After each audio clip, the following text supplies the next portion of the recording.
আসসালামু আলাইকুম রহমতুল্লাহ। আমি মোহাম্মদ জিয়াউদ্দিন, প্রাথমিক চিকিৎসক, শিশু মেডিসিন এবং মাইনর সার্জারি। আমাদের দেশে কি কি কারণে মানুষের কিডনি রোগ হতে পারে? প্রথমত হলো জনসচেতনতা, দ্বিতীয়ত হচ্ছে না বুঝে অনেকে ওষুধ খেয়ে ফেলে। আমাদের দেশে সাধারণ মানুষ যৌন শক্তি, শারীরিক সক্ষমতা এবং স্বাস্থ্য বৃদ্ধির জন্য অনুমোদিত হার্বাল ওষুধ খায়, যে ওষুধ খাইলে কিডনি নষ্ট হতে পারে। যাদের প্রস্রাব ইনফেকশন থাকে, যথাসময়ে চিকিৎসা করেন না, তাদের কিডনি ইনফেকশন হতে পারে। যাদের শরীরে ইউরিক অ্যাসিডের পরিমাণ বেশি, তাদের কিডনির সমস্যা হতে পারে। যারা কঠোর পরিশ্রম করেন, প্রচুর ডিহাইড্রেশন হয়, সঠিকভাবে পানি খান না, তাদের ডিহাইড্রেশনজনিত ইলেকট্রোলাইট ইমব্যালেন্স হয়, যার কারণে কিডনির সমস্যা হতে পারে। থাইরয়েড হরমোনের জন্য কিডনির সমস্যা হতে পারে।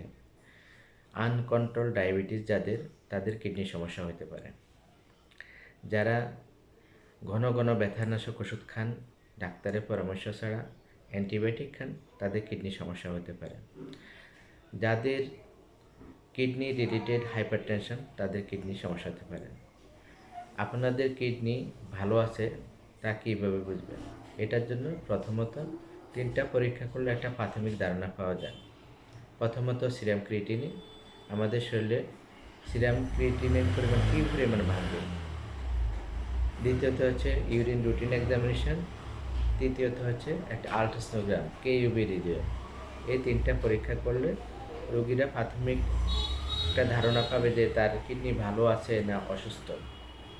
এছাড়া কিডনির আরও অন্যান্য পরীক্ষা আছে, যেমন ইউরিক অ্যাসিড পরীক্ষা, সিরাম ইলেকট্রোলাইট পরীক্ষা, হরমোন পরীক্ষা, ইউরিন এক্সামিনেশন, এটা বলছি ইউরিন এক্সামিনেশনের কথা। তারপরে ডায়াবেটিস পরীক্ষা, সিরাম আয়রন, সিরাম ফেরিটিনিন, হাইপারফসফেটিমিয়া, আরও অনেক পরীক্ষা আছে কিডনি রোগ নির্ণয়ের জন্য। যারা কিডনি রোগে আক্রান্ত, তারা কী করবে? তারা প্রথমত হলো ডাক্তার পরামর্শ ছাড়া কোনো ওষুধ সেবন করবে না।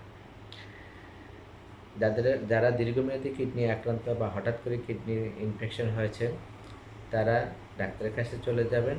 ডাক্তার সঠিক রোগ নির্ণয় করে তারপরে চিকিৎসা দেবে। এই ক্ষেত্রে ডায়াগনোসিস টু ট্রিটমেন্ট, ডায়াগনোসিসটা ছাড়া কোনো ট্রিটমেন্ট নিলে কিডনি আরও খারাপ হতে পারে। ধন্যবাদ সবাইকে। আসসালামু আলাইকুম রহমতুল্লাহ।